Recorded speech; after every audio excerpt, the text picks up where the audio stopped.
বিশ্বনবী মসজিদে নববীতে নামাজ পড়ছেন। তিনি আল্লাহু আকবার বলে নামাজ শুরু করলেন, কেরাত পড়লেন, রুকু করলেন। রুকু থেকে দাঁড়িয়ে বিশ্বনবী পড়লেন সামি আল্লাহু লিমান হামিদা। পেছন থেকে সাহাবারা পড়ল রব্বানা ওয়ালাকাল হামদ। এক সাহাবী বাড়িয়ে অতিরিক্ত পড়লেন হামদান কাসীরান তাইয়িবান মুবারাকান ফি। ফিসফিসি আওয়াজে পড়ার কারণে বিশ্বনবীর কানে এটা চলে এসেছে। নামাজের পর বিশ্বনবী বললেন, আমি রুকু থেকে দাঁড়িয়ে পড়েছি সামি আল্লাহু লিমান হামিদা। তোমরা পড়ার কথা ছিল শুধু রব্বানা ওয়ালাকাল হামদ।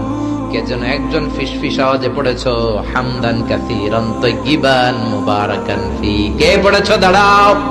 কোন সাহাবী দাঁড়ায় না ভয়ে। বিশ্বনবী অভয় দিয়ে বললেন, কিছু বলবো না। কে পড়েছো? দাঁড়াও। এক সাহাবী দাঁড়িয়ে বললেন, ও নবী আমি পড়েছি। বিশ্বনবী বললেন, এটা তো আমি শিখাই নাই, কই পাইলা, কেন পড়ছো? সাহাবী বলে, নবী গো, আল্লাহর তাসবিহ অল্প পড়লে আমার পোষায় না, এই জন্য আমি একটু বাড়িয়ে পড়েছি। আল্লাহু আকবার। বিশ্বনবী বললেন, ভয় পেও না, বিচলিত হয় না। নামাজরত অবস্থায় আমি দেখেছি বিদআউ ওয়া সালাসুনা মালায়েকা, 30 জনেরও বেশি ফেরেশতা তোমার এই অতিরিক্ত তাসবিহর সওয়াবটা কে লিখে লিখে আল্লাহর দরবারে পৌঁছে দিতে পারে, তারা আকাশের মধ্যে কে আগে নিয়ে যেতে পারে প্রতিযোগিতা করছিল।